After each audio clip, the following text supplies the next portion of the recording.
Greetings, friends. We have ourselves another beautiful day today. It's March 22nd, 2013.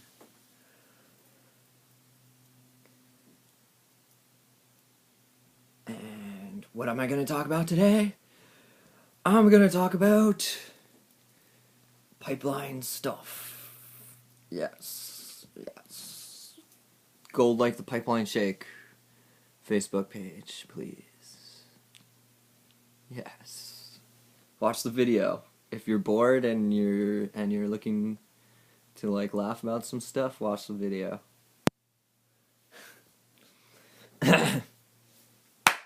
So, I'm reading the National Post because I like to read what alternative views are out there.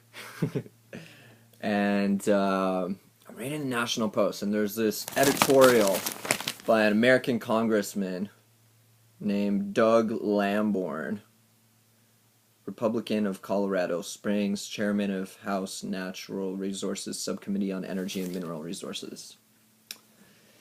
And he's writing to us to tell us what to do with our oil. Anywho, he's arguing, he's explaining to us how Keystone XL will help our two countries deepen our relationship of colonial ties. AKA, the US is becoming the more colonial master of Canada than the UK. This is what this pipeline represents. And I love how this guy argues, because this just goes to show the perspective of the policymakers trying to basically push us into the inevitable conclusion. It's always some inevitable conclusion, but it's funny how so he starts off his article talking about how Canada and the US are our most important trading partners. They have a 5,500 meter border. We need to know some geography element to be oh yes, you know stuff. Then he writes how much trade we have back and forth. Talks about Canada being the supplier of crude oil and all these raw resources that the US economy just eats up and then sells back to us. Anywho, so already I'm kind of oh, okay, yeah, I see you have a good understanding of the economy here. You do know how the Canadian-American relationship in the economic context works, so you know this. And so he writes later on in terms of he just talks about the Keystone XL pipeline and how it's going to what it's going to do, how it's going to create jobs and stuff. Then he starts to attack the environmental element to it, and this is what he says. He says, just last week, the U.S. State Department released another environmental impact study finding that the big picture environmental concerns, such as those related to greenhouse gases and global warming, are irrelevant. Take that stuff and just throw it out the window. That has nothing to do with anything. He says they're irrelevant. The reason why they're irrelevant is because Canada's oil sands will eventually be developed and made into burnable fuel in any scenario. In any scenario. So we're going to make it. Even if we don't build, let's say, for example, if the Keystone XL pipeline, doesn't go through, whatever. We're just still going to, so in other words, we don't have anyone to sell it to. We're just going to, send it out there. There's no, isn't the economy based off the idea of supply and demand? So then why are we trying to, the argument or, the argumentation that seems to be coming out of, this inevitable conclusion about why we need to develop the oil sands is that we're going to burn it anyways. But it's well, is it related to a demand? Which demand are we satisfying in this expansion?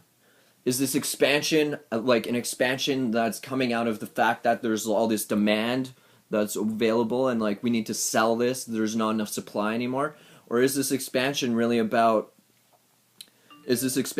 just about like, you know, expanding the supply and then like somehow meeting the demand later on? Like, think about that for a moment. Think about that. But you know what's funny? In his article, then later on, he kind of contradicts his earlier discussion, talking about saying that, well, greenhouse gases is irrelevant. Like, there's no point. There's like, these things don't matter. Because then later on, he says, he argues that pipelines are more carbon efficient.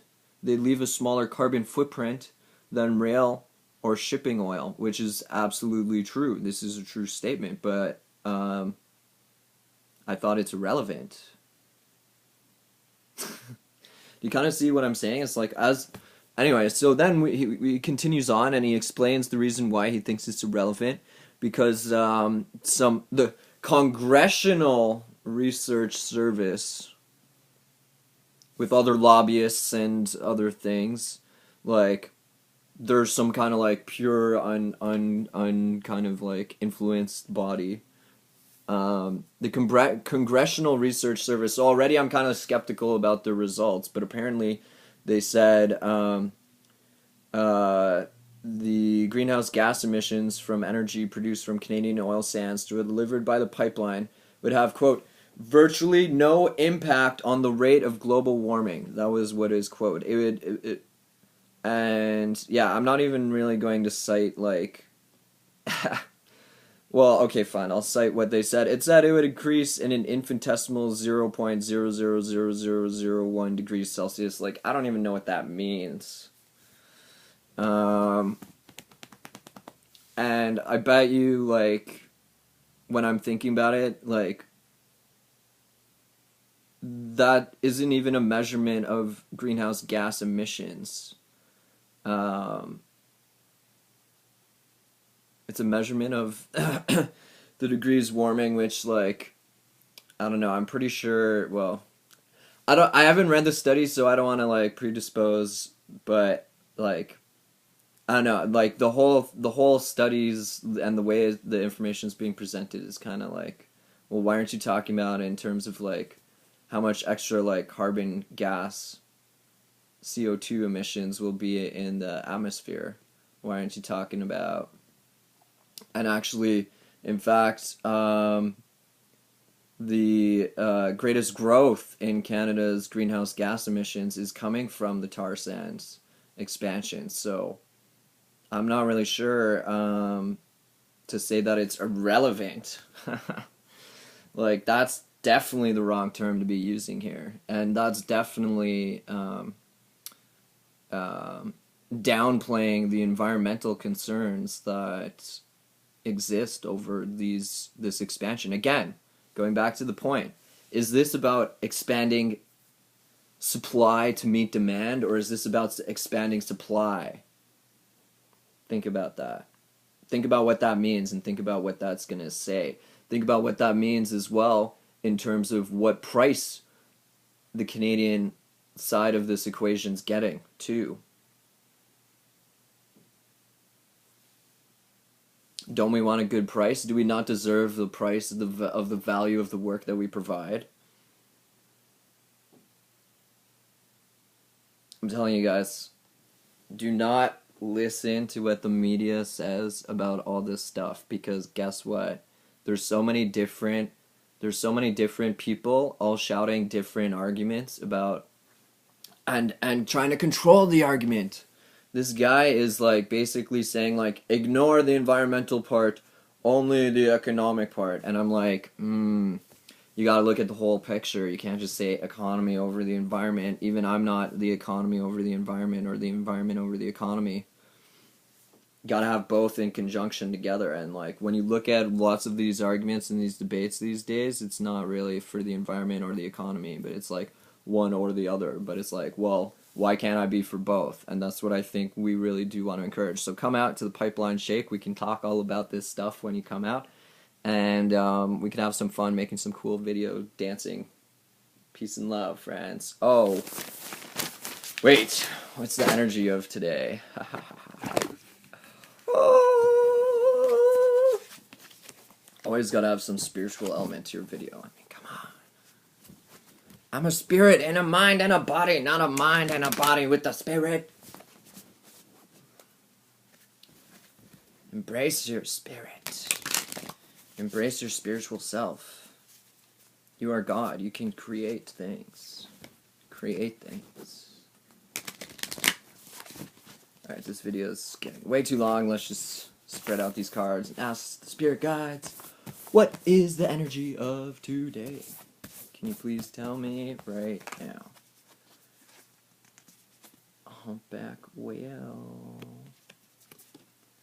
Music is essentially healing and well-being, whether singing, playing an instrument, or listening. Yes, music makes the people come together. Yeah. Get some Madonna in on that. Peace and love, friends. Hope you enjoy your Friday. Happy weekend. Peace and love.